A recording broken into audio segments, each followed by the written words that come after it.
69.7 gen Yahudi sama dengan gen bangsa Melayu. Wah gila, 69.7% gen Yahudi sama dengan gen bangsa Melayu guys. Betul nggak ini ya? Berarti orang-orang Melayu kayak kita ini, apakah kita ini keturunan Yahudi apa? Amalatku sebalona hijau dor, hatiku sangat terkacau. Balungku tinggal ku pegang merah terang. Assalamualaikum warahmatullahi wabarakatuh. Kembali lagi di Indoriek TV. Konspirasi lagi guys. Hari ini kita akan tengok video dari Ustadz Auni Muhammad yang sudah lama, tapi aku baru dapat videonya. Jadi kalau kemarin-kemarin tuh kita sudah pernah membahas tentang project-project Amerika Serikat, project-project rahasia mereka. Yang pernah kita tengok itu ada project Bluebeam ya, ada project HARP ya. Nah, ada satu project juga yang ini kayaknya menarik banget dan aku juga baru tahu project ini ada, eksis gitu ya. Jadi ini project namanya Genome Project, Human Genome Project ya. Jadi ini kayaknya semacam project untuk merekayasa DNA atau mencampurkan DNA dari satu bangsa ke bangsa yang lain. Nggak tahu juga aku guys, aku belum pernah dengar project ini sebelumnya. Tapi ini sepertinya mind blowing juga dan penuh dengan misteri juga. Dan kita tahu juga project-project rahasia yang dibuat oleh US atau oleh bangsa-bangsa Yahudi gitu kan, ujung-ujungnya pasti merugikan lah untuk umat Islam, untuk kita lah ya. Jadi mungkin ini juga salah satu agenda juga ya, agenda dari elit-elit global yang sedang dijalankan juga ya, untuk merusak atau menghancurkan keimanan kita ya guys ya. So nanti kita akan lihat videonya, tapi sebelumnya untuk kalian yang tertinggal atau belum nonton video-video aku sebelumnya, video-video tentang konspirasi dari Ustadz Auni Muhammad atau video-video yang lucu-lucu dari ustadz-ustadz yang lain, silahkan klik description box di bawah, itu sudah ada link playlist lengkapnya. Kalian hanya perlu klik di sana dan sudah lengkap semua di sana guys. Dan jangan lupa juga guys ya, share video ini ke teman-teman kalian, ke sosial media kalian, ke WhatsApp grup juga boleh guys, supaya semakin banyak yang mendapatkan ilmu, semakin banyak yang mendapatkan informasi. Sama-sama kita menyebarkan kebaikan, menyebarkan ilmu-ilmu yang sudah diberikan oleh ustadz ini ya guys ya. So langsung aja kita lihat video yang satu ini dari Ustadz Auni Muhammad. Yuk. Indoriek.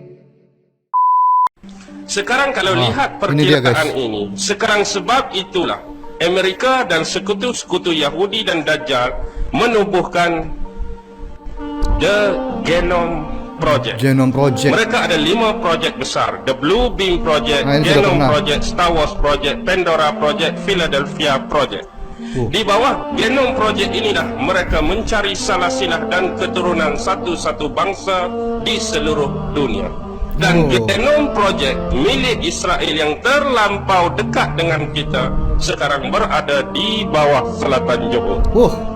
Di Singapura ada Genome Project. Di Singapura sebelum guys. ini varian DNA orang-orang Yahudi Israel bila ditemukan dengan bangsa Melayu di Nusantara, secara rawak mereka menemukan 29% gen bangsa Melayu sama dengan DNA varian Yahudi Israel. 29 secara rawak. Bila genom dibuat di Singapura, terbukti peratusan dia lebih tinggi.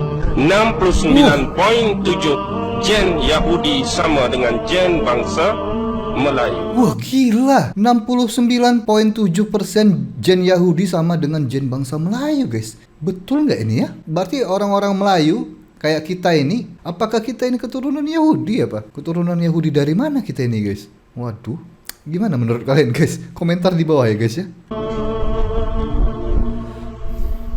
Dan Nabi Ibrahim pernah ke bumi ini untuk melihat apa? Melihat tanah jauh, sebagaimana dia pernah meninggalkan Siti Hajar dan Nabi Ismail di kota Mekah. Dan dia pernah berhijrah, menginjakkan kaki ke bumi ini untuk melihat tempat tinggal cucu cicit keturunan daripada istri yang ketiga, dengan meninggalkan sebilah senjata yang sekarang kita namakan sebagai keris. Sebenarnya bukan keris, tapi dia ialah tanduk apa? Tanduk apa yang macam bentuk lok keris? Binatang apa? Rusa atau kijang? rusak. Ini juga ya. Ini agak gimana ya? Nggak tahu lah aku ya. Tapi kalau keris itu kan banyak sejarahnya guys. Tapi ini Ustadz Awni Muhammad mengaitkan dengan Nabi Ibrahim yang meninggalkan sebilah keris ya untuk istrinya itu. Gimana menurut kalian guys? Cuma kalau menilik sejarah ya, sejarah keris gitu banyak banget ini sejarah keris itu. Di Jawa juga ada sejarah tersendiri, Melayu juga ada sejarah tersendiri tentang keris ya. Nggak tahu juga aku, wallahu alam guys. Rusa atau kijang. Sebab itulah Cik Siti Wang Kembang tanda serendah sekebun bunga menjadikan binatang ini sebagai perlambangan negeri Kelantan. Kenapa dia membuat kota dia di Gua Musang bukan di Kota Baru? Gua Musang apa ada? Hutan dan gua. Iya. Apa yang dia nak? Sama dengan cucunda dia Rasulullah sallallahu alaihi wasallam. Dia ingin bertahanus di gua-gua tersebut. Dengan kijang adalah perlambangan sebagai binatang yang memiliki kantung kasturi. Lihat sejarah, pasti ada perkaitan antara satu dengan yang lain. Nyambung juga sih. Sekarang bila ini berlaku, projek ini dimulakan 10 tahun lepas oleh Rabbi Yahudi yang bernama Jacobowici. Sudah 10 tahun lepas. Untuk mengesahkan hipotesis Dr. Ralph Olson Oppenheimer bahawa sebenarnya Manasih keluarga lahir daripada Nabi Yusuf sedang bertapak secara meluas di Nusantara sekarang. Berarti gen kita ini dari Nabi Yusuf guys. Kalau memang benar gen kita ini 69% sama dengan Yahudi, berarti kita adalah turunnya dari Nabi Yusuf. Wow, gimana menurut kalian guys? Percaya nggak kalian guys? Memang benar-benar kita 69% gen kita itu adalah gen Yahudi dan keturunan Nabi Yusuf ternyata guys. Komentar di bawah guys ya. Dan sebab itulah bangsa Melayu yang sebenar yang dijejak oleh Hitler dahulu. Melalui rangkaian Freemason dan Illuminati, mereka berakhir di Banjaran Himalaya. Himalaya. Kenapa Himalaya? Sebab di sinilah jejak terakhir yang mampu dicari oleh Hitler. Kerana selepas Himalaya mereka telah membuka satu demi satu sejarah dan negeri-negeri serta negara dan wilayah-wilayah yang lain. Sebab itulah bila disebut Melayu pernah sampai ke ujung Madagaskar dan paling jauh di Kepulauan Hawaii. Memang benar ini guys, kalau di Madagaskar, di Hawaii itu ada bangsa Melayu ya, keturunan bangsa Melayu. Kalau lihat dari catatan-catatan sejarah dan orang-orang yang di sana juga kan mirip-mirip dengan kita kan. Memang zaman dulu kita itu pelaut guys. Nusantara itu orang-orang pelaut, jadi kemana-mana gitu ya, berlayar kemana-mana ke ujung dunia. Terkenal banget dulu tuh bangsa Melayu tuh adalah bangsa pelaut gitu. Jadi aku percaya kalau yang ini Hawaii ini sampai Hawaii sampai Madagaskar gitu. Inilah yang ada di University of Tennessee, satu alat apungan milik Ulu Balang Melaka dahulu. Betul, yang mereka temui di Kepulauan Hawaii. Sebab itu Ulu Balang Melaka menggunakan laluan Kepulauan Cebu. Mereka tak sesak bila tiba di Kepulauan Hawaii. Sekarang kita pun tak kenal alat. Betul. Zaman dulu hebat. Memang hebat. Zaman dulu hebat banget pelaut gitu. Sebab itulah mereka membahagikan bangsa Malay ini kepada kerajaan utara, kerajaan tengah, selatan dan timur. Kerajaan utara ialah Kemboja, Cempaka, Melati, Patani, Langkasuka, Segenting Kera, Empayar, Cermin, Jeddah. Di tengah Kelantan, Pahang, Johor, Melaka, Kedah Tua dan Selangor. Di sebelah timur Funan, Okinawa dan Sulu adalah milik. Ini Jepang loh, Funan, Okinawa dan Sulu ini. Berarti mereka dulu juga Melayu ternyata ya, Funan, Okinawa, Sulu ya. Baru paham aku guys. Bangsa Melayu suatu ketika dahulu. Dan di sebelah barat Sumatera, Riau dan Jawa. Inilah Klosa. Akhirnya inilah yang dikembangkan oleh Maharaja Sriwijaya, Maharaja yang selepasnya Kesultanan Melaka dan seterusnya sampai ke hari ini.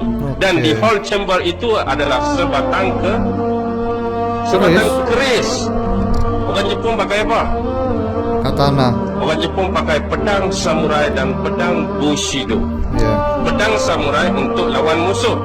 Kalau mereka bertempur, adat rasmi dan kebudayaan samurai, kalau mereka kalah dalam peperangan, mereka tak mati, mereka akan bunuh diri dengan pedang pendek satu lagi. Itulah amalan adat bushido yang dipanggil pedang kaizen bushido. Dia perang-perang kalah, tapi hero tu tak bunuh dah dia. Kalah secara beradab, beremak. Dia balik, dia mesti bunuh diri. Sebab itu dah tradisi bushido dengan kaizen bushido. When the crew of a US destroyer attempts to rescue a crashed pilot, Apa ini?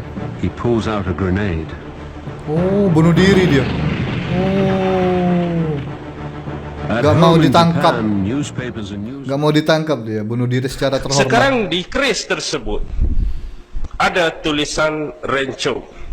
Profesor Jim Moore dan Western University College of London, bila dia meneliti keris tersebut, rupa-rupanya ramuan untuk membuat keris tersebut ialah ramuan daripada besi 7 pa. Apa 7 pa? Sudah besi 7 pa pula dah. Apa itu? Apa dia ramuan besi 7 pa? Biasanya pendekar dan hulu balang saja yang tahu. Apa dia rahsia besi 7 pa? Alif, ba, ta, sa, da sampai huruf pa. Itulah ramuan besi 7 pa. Okey. Pa tersebut ialah parang, Parang. pasak, pahat, pahar, pagar, paku, palung. Okey. Ingat tak ni? Parang, pasak, pahar. Saya pun lupa. Parang, pasak, pahar, pagar, paku, palung, apa satu pahat. lagi?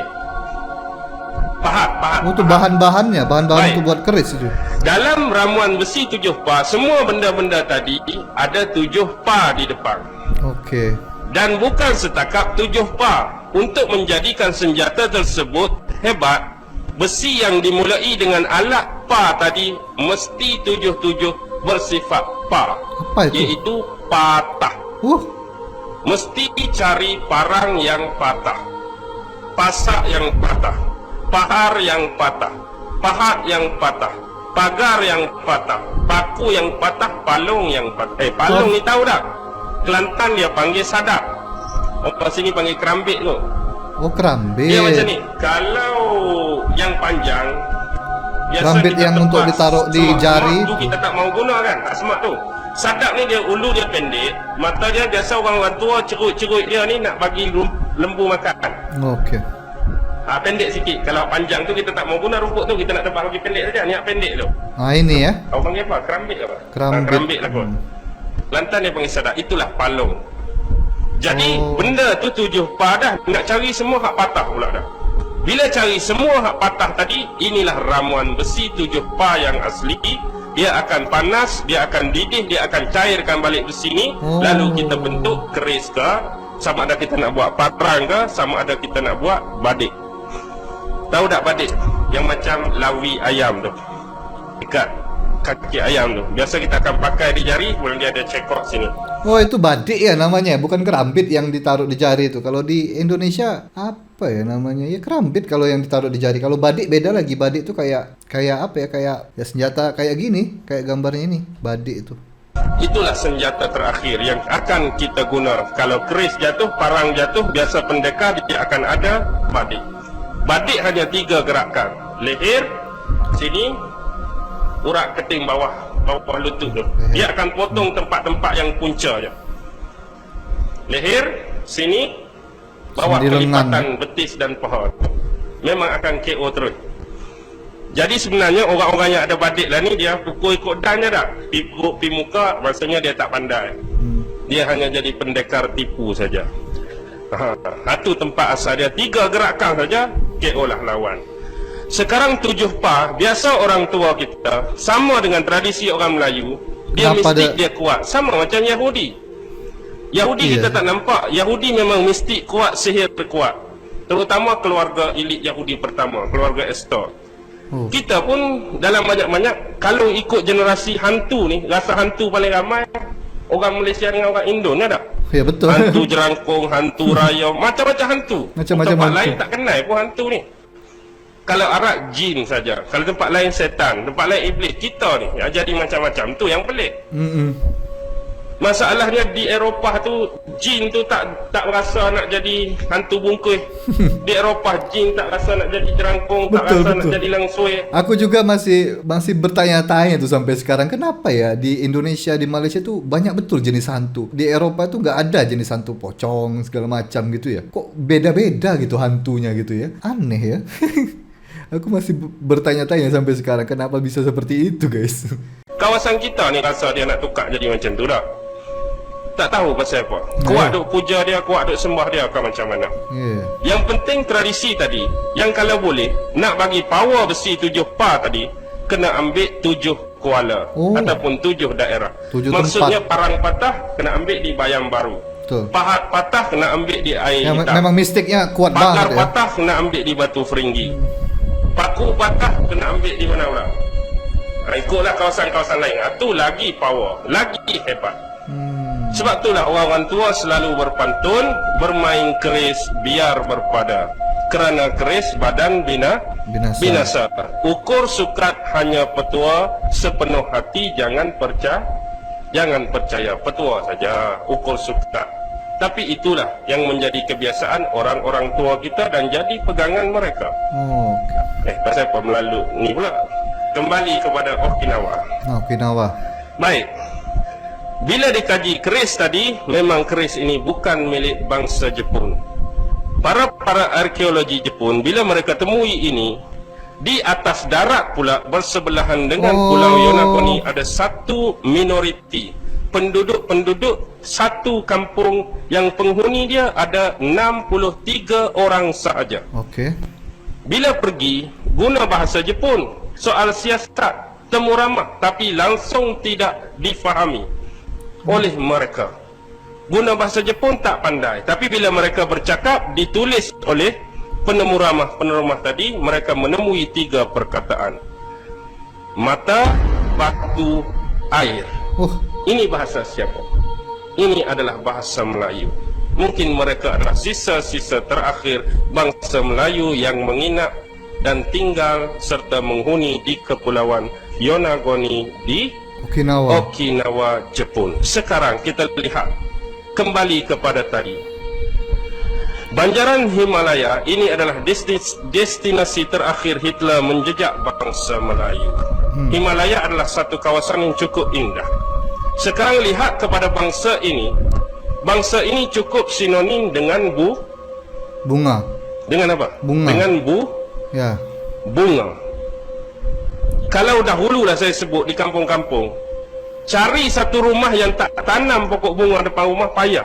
Betul. Tapi rumah mana-mana orang tua Melayu mesti ada di walaupun kampung-kampung. satu jenis pokok bunga. Kalau di kampung-kampung itu masih sampai sekarang, guys. Di kampungku juga masih banyak. Di depan-depan rumah orang, di depan-depan rumah penduduk itu pasti ada bunga-bunga, tanaman bunga gitu kan. Tanaman bunga yang sudah jarang-jarang sekarang, guys. Di kampungku masih banyak banget gitu. Tak tahu kenapa mereka cukup minat dengan bunga. Tapi sebab ini tinggal rumah flat, tak boleh nak tanam. Nah, kita ini tak suka dah tanam. Tapi memang dulu macam-macam bunga. Terutama bunga raya ada, bunga melur ada, bunga ekor kucing. Lama dah saya tak tengok bunga ekor kucing. Bunga ekor kucing. Masa apa ada bunga ekor kucing? Oh ya, tahu aku bunga ekor kucing. Tak ada aku. Biasa dia duduk di tiang-tiang tangga rumah dah. Payah dah nak dapat. Banyak jenis bunga. Itulah sebab tengok kerajaan utara tadi. Nama dia Kembo. Oh iya juga ya. Kerajaan Cempaka, Melati. Kerajaan Melati. Betul juga ya. Kerajaan Bunga Patani, Kerajaan Langkasuka, semua adalah nama-nama spesies bunga. Betul. Inilah kekuatan bangsa Melayu. Iya, Baik, Melayu sekarang gede saya banget matikan di sini untuk tak mau jadi lebih. Sekarang saya nak bincang tentang prodigi. Apa prodigi? Tahu tak apa itu prodigi? Prodigi ialah bukan orang yang guna lain digi. Bukan dia tu prodigi.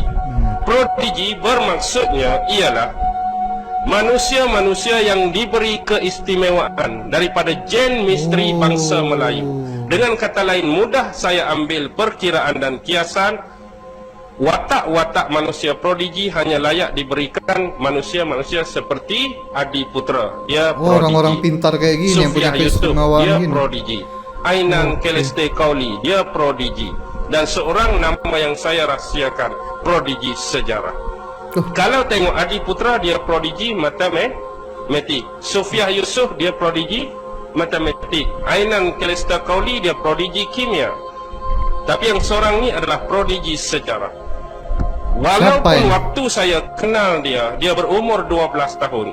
Bila saya hadapkan ketiga-tiga buku yang saya sebutkan tentang Horus tadi, The Egyptian Book of Death, The Black Book, The Golden Book of Erat Anuch, dia mampu baca, terjemah dan huraikan cerita di dalamnya.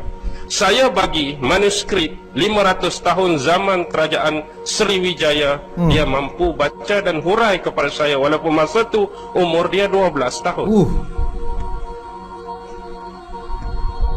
Baik, sekarang prodigi-prodigi ini akhirnya setelah mereka meningkat dewasa, tolak sekarang Adi Putra, apa yang jadi kepada prodigi kita? Sufyah Yusuf di London, apa jadi dekat dia? Akhirnya menjadi seorang pelacur.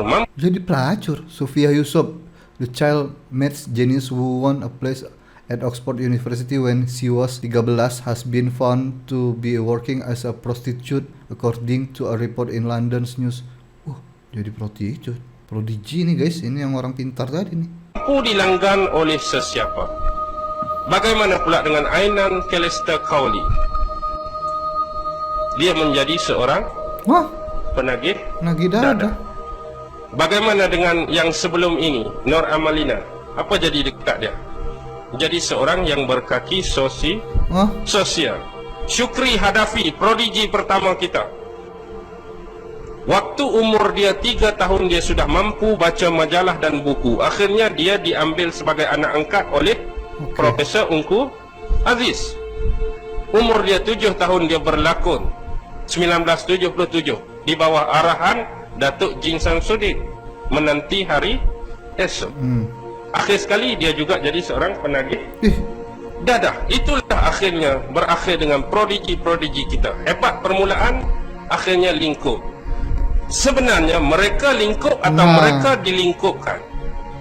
Kayaknya dilingkupkan memang guys. Ini bukan sengaja terlingkup, tapi dilingkupkan aku rasa guys ya. Karena ini bahaya ini, kalau dibiarkan terus menerus bisa bahaya untuk suatu pihak ini guys. Wah, ini konspirasi lagi nih. Karena orang-orang yang punya keistimewaan kayak gitu kan jarang guys. 1001 ada di dunia ini. Apalagi dari bangsa Melayu gitu kan. Pasti banyak yang nggak mau bangsa Melayu maju gitu. Coba kita pikir, yang tak terkesan lagi ialah Adi Putra. Kita tak tahu lagi masa depan dia, pasti panjang. Tetapi sebenarnya bila mereka buat projek genom ini, rupa-rupanya pada suatu ketika dahulu mereka menghantar utusan-utusan mereka dari sudut seorang perempuan yang seksi, yang jelita, yang kaya, yang gairah, yang menggoda, menggiurkan untuk goda lelaki-lelaki Melayu Islam. Dan akhirnya berkahwin, lalu dapat anak, akhirnya bercerai. Banyak kes-kes seperti ini.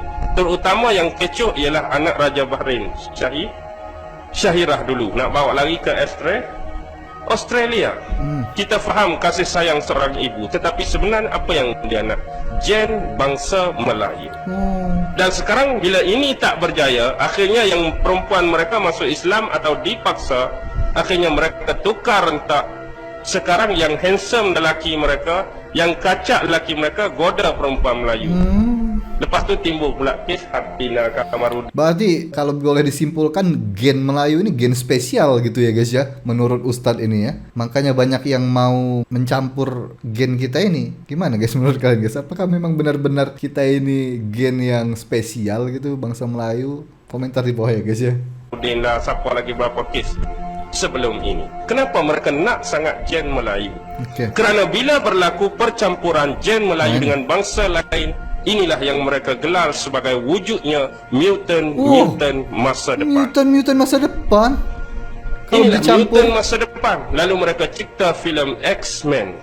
Tapi yang jadi ketua penjahatnya mesti kita, iaitu Magneto. Kenapa tuh?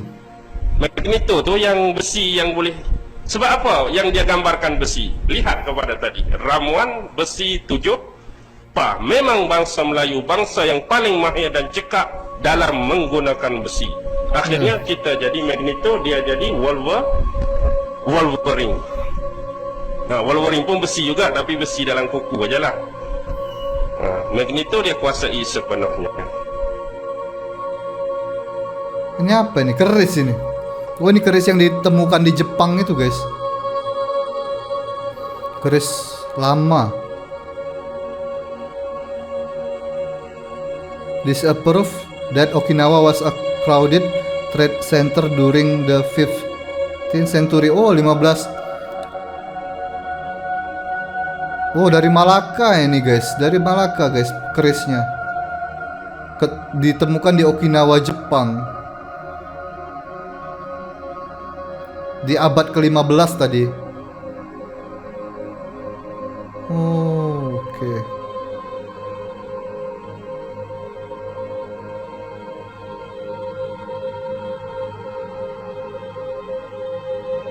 Ryukyu. Oh, dari bangsa Ryukyu dan Malay. Oke. Bismillahirrahmanirrahim. Saya Dr. Rohaida bersama Prof. Hashim. Kami buat penyelidikan sebenarnya. Belum terfikir nak buat buku. Kami ingat nak buat dokumentari tentang Hang Tuah.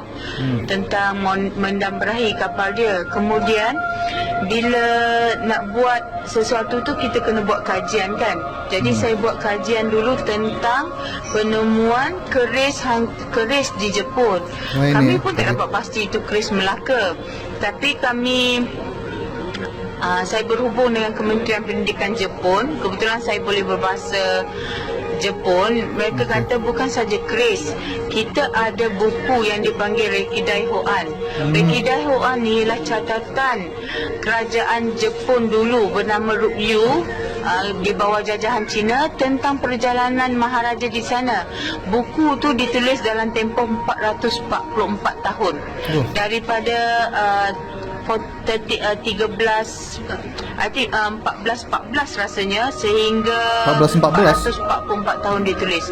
Dia kata dalam itu ada 10 pucuk surat perhubungan diplomatik antara kerajaan Ryukyu dengan kerajaan Melaka. Jadi saya kata Ryukyu tu Okinawa zaman sekarang. Dia terus email, kerajaan Jepun terus email pada saya berserta dengan translation dia. Bila dibaca translation tu, ada dicatat pengkaji yang buat Rekidai Hoan ni bukan saja catatan Melaka tu, setiap contohnya surat Hang Tuah tu Loksimana Maraka. Loksimana Heika Jurokunen. Heika Jurokunen tu maksudnya 1480. Dalam hikayat Hang Tuah memang dinyatakan Hang Tuah ke Ryukyu, kerajaan Cina, tapi tak dinyatakan tarikh. Bila dah ada surat ni kita confirm lah memang betul hikayat tu benar. Tapi cuma tidak ada tarikh. Jadi bila tengok baca dia punya translation tu, ada pula dinyatakan the Laksmana is the famous man that was written in Alfonso de Albuquerque commentaries. Jadi dia tulis di situ Laksmana Huang Tuah, dan dia tidak nyatakan itu Cina. Dia kata dari Melaka. Bukan dia kata Hang Tuah tu Cina. Maksudnya Hang Tuah tu Melayu, Laksmana of Melaka. Jadi kami cari buku Alfonso de Albuquerque ni. Buku tu pun menyatakan pada 1511 Hang Tuah tu hidup lagi, umur berusia 80 tahun, 80 nak tahun. kembali ke Melaka. Tapi Alfonso tahan dia di Sungai Muar kerana dia ada uncommon capabilities. Jadi kami nak cari lagi, betul ke dia begitu gagah hingga digeruni oleh Armada Portugal ni. Cari satu lagi buku yang bernama Suma Oriental. Suma Oriental tu ialah catatan pedagang-pedagang Portugis yang bernama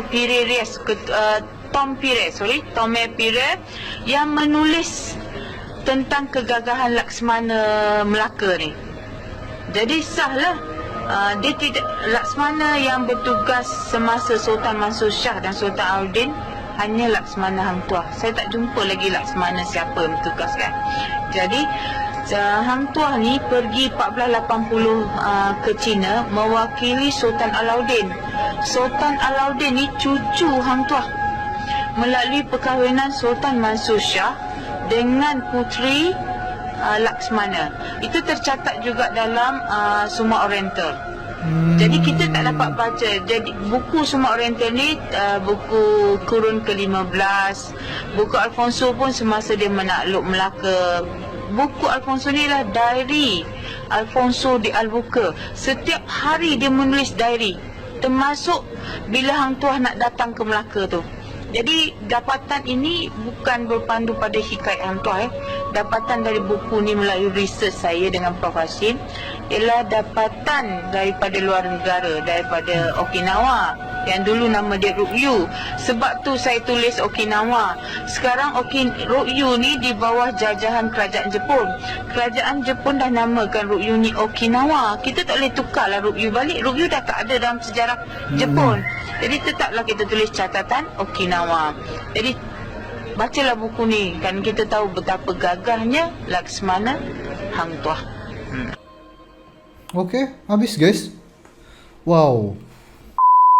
Wow, itu tadi mind blowing banget ya guys ya. Sejarah-sejarah dan konspirasinya tadi tentang Genome Project tadi guys. Jadi kesimpulannya itu kalau yang bisa aku tangkap dari seluruh video ini yaitu adalah bahwa gen kita tuh spesial guys. Gen Melayu tuh spesial dan gen kita ini ternyata dari keturunan Nabi Yusuf ternyata.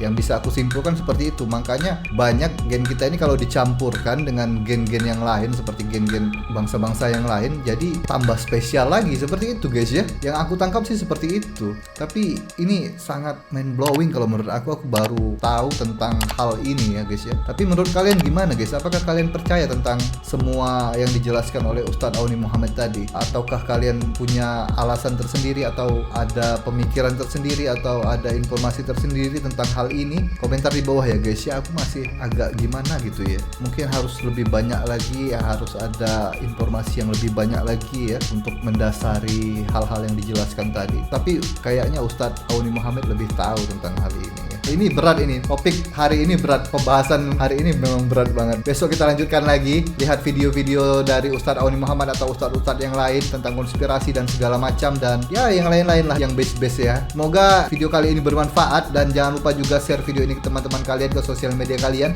supaya lebih banyak yang tahu informasi ini juga. Dan itu aja untuk video kali ini, cukup sampai di sini aja. Sampai ketemu lagi selanjutnya. Terima kasih untuk teman-teman yang sudah menonton video ini. Terima kasih untuk teman-teman yang sudah subscribe support channel ini. Dan akhir kata, peace, love, and respect for Indonesia. Ciao. Sayonara, sayonara, sampai berjumpa lagi.